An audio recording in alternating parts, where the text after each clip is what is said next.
नमस्कार मंडळी, सॅम्स किचनमध्ये तुमचं सगळ्यांचं खूप खूप स्वागत आहे. आज आपण खाद्यभ्रमंती सिरीजमध्ये अहमदनगरला जाणार आहोत. आता अहमदनगरला नगर सुद्धा म्हणतात. सो आजची आपली रेसिपी असणार आहे नगर फेमस स्पेशल अशी स्ट्रीट फूडची. त्याचे नाव आहे पापड भाजी. आता हे नाव ऐकून तुम्हाला थोडं कन्फ्यूज होईल, पण आय एम शुअर की तुम्हाला व्हिडिओ बघून नक्कीच आवडणार. अहमदनगर फेमस पापड भाजी करण्यासाठी आपल्याला ना पापडाची कणिक भिजवायची आधी. त्यासाठी मी ना 1.5 बाउल मैदा घेतलाय.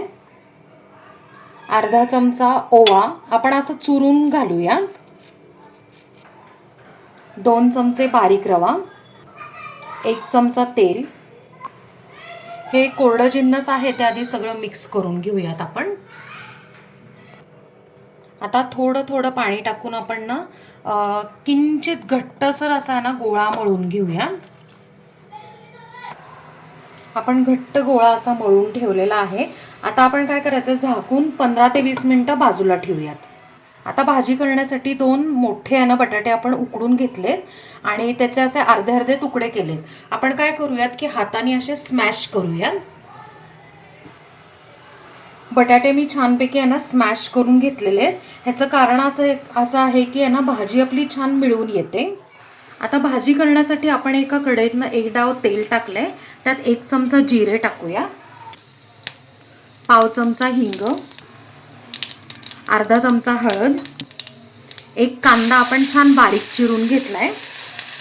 त्यात आता 1 ते 1.5 चमचा आलं, मिरची आणि लसूण ह्याची पेस्ट करून घेतली, ती टाकून घेतली आहे. आता हे सगळं आपण ना 1 ते 2 मिनिटं परतून घेऊया. 2 मिनिटं कांदा परतून झाला की आपण आता 1 मीडियम टोमॅटो छान बारीक चिरून घेतलाय, तो पण टाकून घेऊयात आणि 2 मिनिटं तोही परतून घेऊयात.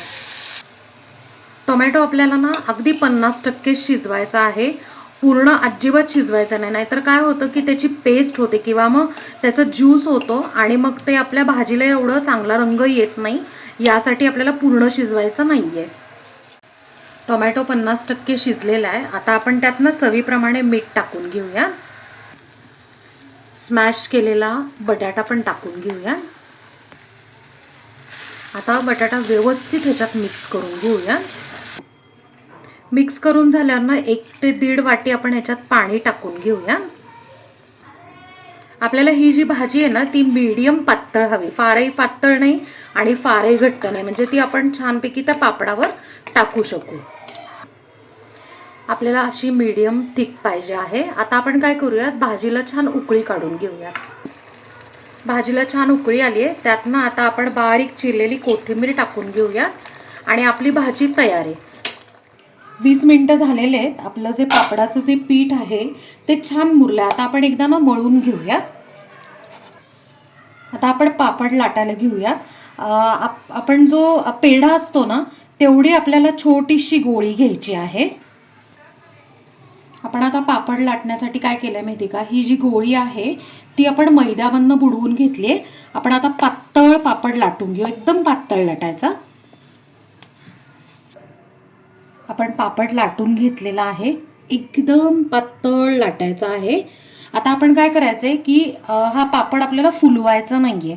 त्यासाठी आपण काय करायचंय की काटा चमचा घ्यायचा आणि असं प्रिक करायचं, म्हणजे टोचे मारून घ्यायचे. म्हणजे काय होतं की आपला पापड फुलणार नाही किंवा फुगणार नाही. पापड तळण्यासाठी आपण एका कढईत तेल ठेवलेलं आहे आणि मस्त तापलंय तेल. आता आपण हा पापड त्याच्यात टाकून घेतलेला आहे. आपण फ्लेम जी आहे ती मीडियम ठेवलेली आहे. त्याच्यातच असं गोल गोल फिरवत पापड तळून घेऊयात. आपण पापड टाकल्यावर फक्त असं गोल गोल फिरवायचं, लगेच उलटायचं नाहीये. 1-2 मिनिटं तरी छानपैकी त्याला खालून तळून घेऊयात. आपण ह्याच्यातनं पापड टाकल्यावर आधी तो एकदम सॉफ्ट असतो. 2 मिनिटांनी काय होतं, असा कडक होतो. त्यावेळेला काय करायचं की पापड आपण उलटून घेऊयात. तुम्ही बघू शकता की हलका असा गोल्डन कलर आलेला आहे. आपल्याला असं छानपैकी लालसर तळून घ्यायचं आहे. आता पापड मस्त भाजून झालेला आहे, मस्त तळून झालेला आहे. आणि आता काय करायचंय, मस्त निथळून घेऊयात आपण. एवढा छान कलर आलेला आहे त्याला, असा गोल्डन कलरवर बाकी सगळे पापड आपण तळून घेऊयात. पापड भाजी आपली तयार आहे. फक्त सर्व करताना ना त्याची थोडीशी वेगळी पद्धत आहे.